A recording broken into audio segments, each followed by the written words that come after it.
Greetings and welcome everyone to Retro Game Repairman, where we learn to get vintage video games to run on modern hardware. I'm your host Ace, and today's game is a bit more on the obscure side, but one that nevertheless is worth at least trying out. Barrage from 1998.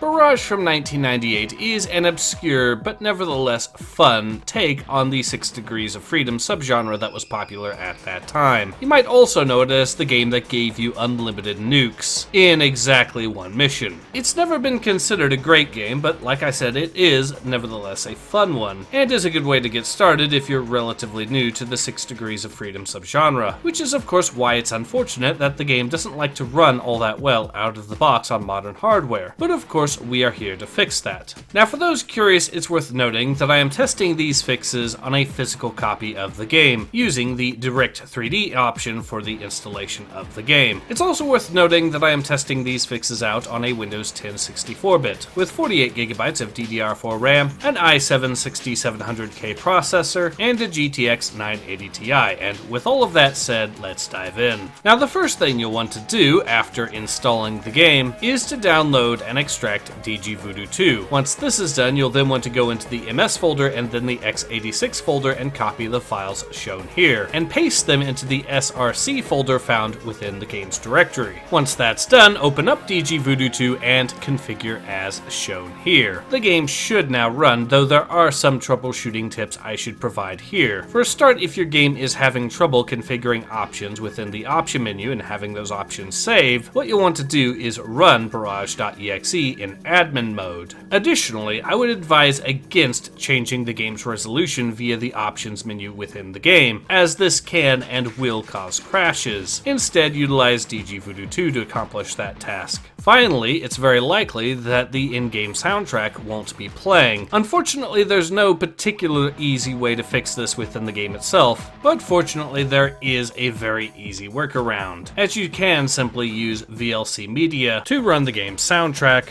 directly from the game CD itself. Congratulations, if you have done everything correctly, then your copy of Barrage from 1998 will be fully playable, and in a modern resolution to boot. I hope you have found this guide to be of use, and I hope to be back again soon with another one. But in any case, this has been Ace. Hope to see you guys again soon. Take care. Ace out.